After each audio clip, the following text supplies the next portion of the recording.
Nasa state of calamity na rin ngayon ang buong lungsod ng Pasig. Sa Rizal naman, siya masugatan ng gumuho ang isang bahagi ng kalsada. At live mula sa Pasig, saksi si Steve Dailisan. Steve. Igan panalangin para matigil na itong pag-uulan. Yan yung sabay-sabay na hinili ngayon ng mga apektadong residente dito sa eastern section ng Metro Manila, kabilang na yung ilan sa mga bayan dito sa probinsya ng Rizal na talaga namang hinagupit ng habagat. Inabot na ng dilim ang pagka-stranded ng mga sasakyan sa Ortigas Avenue Extension at Imelda Avenue. Dito na raw makapalipas ng gabi ang ilan pero meron pa ring sumuong sa baha. Sabay panalangin, huwag na sanang ulan para tuluyan itong humupa. Hindi pa pwede sugal yung truck kasi mababa eh. Hanggang baywang pa yung tubig.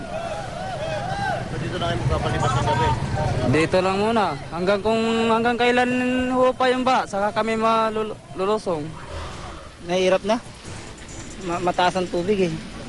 Mahigit 17,000 residente ang sumisilo ngayon sa 36 na evacuation site sa Cainta. Pero marami pa rin ang piniling manatili na lang sa ikalawang palapag ng kanilang tirahan. Ikatigasan ng ulo ko minsan tatawag sa amin dito sa opisina, ibibigay yung address and pangalan and the team will go there. Pagdating naman ng team doon, itong rescue team namin, biglang bumaba ang tubig, magkakaroon na, magpapalit ng desisyon. Hindi na po okay na kasi bumaba na po yung tubig, okay na. So, sayang naman kasi yung effort. Sa sitio Kupang ng Barangay San Jose sa Antipolo, gumuho ang bahagi ng kalsadang ito habang dumadaan ang isang papasaherong jeep. Sugat ang isinugod sa ospital ang driver at 8 niyang pasahero. Pagdaan dito, sumabay siya parang elevator na binaba siya ng ganun. Sa buti na nga lang, hindi na diretso, so yun lang nangyari. Kasagsagan pa lamang doon ng bagyong Hiner, pinatitibay na ng mga taga-DPWH yung riprap na yan sa gilid ng kalsada para mapigilan sana yung pagguho ng lupa. Ang kaso, napakaliit daw ng drainage.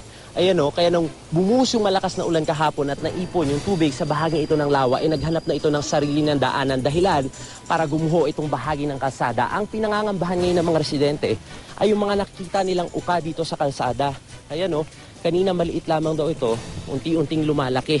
Pag nasabayan pa raw ng malakas na buhos ng ulan at tuluyang lumambot ang lupa, napakalaki raw ng posibilidad na pati itong bahagi ng kalsada gumuho na rin.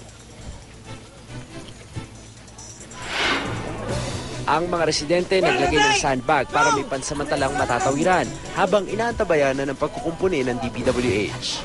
Lalagyan namin ito ng permanente ng daanan sa ibabaw, hindi yun dyan sa baba.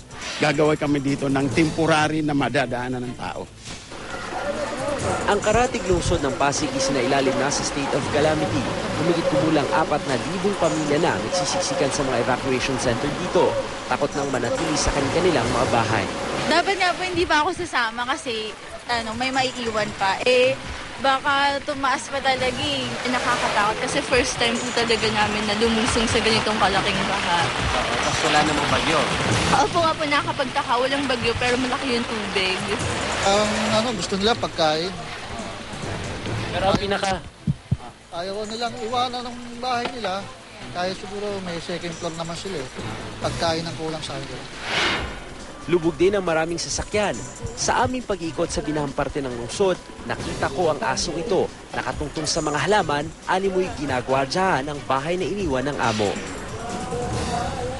Igan, sa mga sandaling ito ay manakanakang pag-ambon na lamang ang nararanasan dito sa Cainta, Rizal. Bahagya na rin humuhupa yung baha sa may bahagi ng Ortigas Avenue Extension. Kaya yung ilan sa mga sasakyan ay nagsisimula ng tumuwid, bagamat marami pa rin yung nagpasya na manatili na lamang sa gilid ng kalsada. Kung gaganda na raw ang panahon bukas, ay mas mapapadali yung distribution ng mga relief goods at yung ilan sa mga apektadong residente ay tuluyan na rin makakabalik sa kanilang mga tahanan para makapaglinis na ng kanilang mga binahang bahay.